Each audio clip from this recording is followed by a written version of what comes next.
So, she's out cold. And all your favourite moments of hers, that just really delighted. Well, thank you. When you find things, your commonalities work, especially when you're having a relationship inside the story that's supposed to be vintage.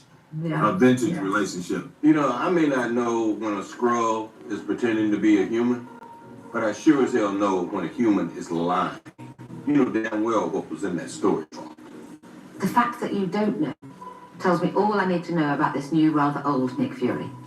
We were friends a while ago. I've been gone. She knows I haven't been around. She knows more about me than I know about me because I've just been up there on Saber, like, vegging out and being afraid to come back to Earth and wondering how my confidence was shaken in that particular way by the blip.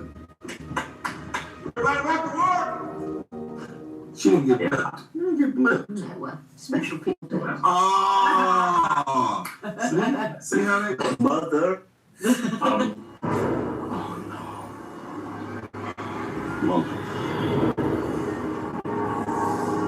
I was speaking to Quentin, I'll use his first name. What was your reaction to seeing the reference to Ezekiel Ezekiel 25:17 on the gravestone of Nick Fury in, I want to say Winter Soldier? Yeah, it's on Winter Soldier. So, you've experienced this sort of thing before? Yeah. It must be just like, there I am again. Yeah. And I was wondering about whether you had a conversation, Sam, with him about the gravestone and the quote from Pulp Fiction. Like, is that a conversation you guys have had? No. Oh, I mean, I want to see you guys geeking out about it. Well, I haven't seen Quentin. Well, I saw him at my Oscar ceremony. I haven't seen him since then. I didn't have a chance to talk to him about that, and I missed him on his book tour, which was not long ago. I was actually in Scotland shooting a film, and he was in the UK doing his book tour, so I missed him. But Next time. I never had a Marvel conversation with him. I didn't even realize he had one of those Marvel things about, they're not real movies. I never had that. I never knew that. No, he takes it seriously. I've had a conversation with it. It's intense. The fact that all of a sudden my universe was now being quoted inside of as closed a gate as the Marvel Cinematic Universe is felt pretty. This is personal. Who is the bigger Marvel fan between the two of you? Well, this guy has more time with Marvel, you know what I'm saying? He, by proxy, is a big fan because, let's face it, he is Marvel. You know, you really should be kind to your neighbors. You never know when you're going to need to buy some sugar. And I am also, I've had a couple more years to sort of do it. So yes. Yeah. 1 point there. Yeah.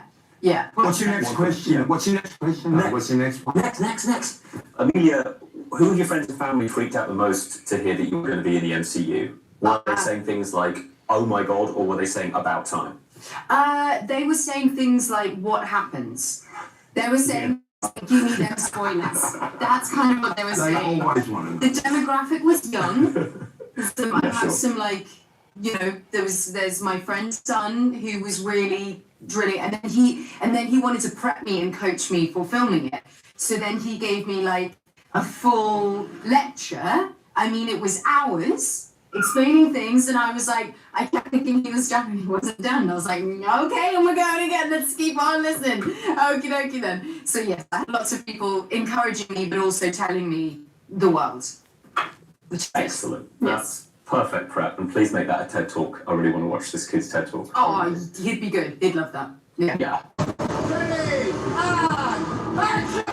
What's it like directing Olivia and Sam in a scene? Well, in many ways, it's the same as with everybody else. You show up prepared and you tell the story and you keep the actors focused on the story. And yet I would go home every night and look in the mirror and be proud of myself, not asking for autographs or selfies because I was just like such a fanboy. I think Olivia is one of the funnest people I've ever met in my entire life. Tell me there was a sort of excitable, happy atmosphere on set and they weren't being serious the whole time. Oh yeah, she's fun and lively, and I think most of the excitement when she walked on set came from Samuel L. Jackson, who couldn't believe that he had the opportunity to be in a scene with her. And to answer your question more seriously, I think when you work with actors of that caliber, you're really learning, a very refined, incremental way of telling the story, and not just like big blocking steps that, is usually what you do as a director. So I really learned and gained from the experience of working with them and Ben Mendelsohn and Emilia Clarke. Stunning.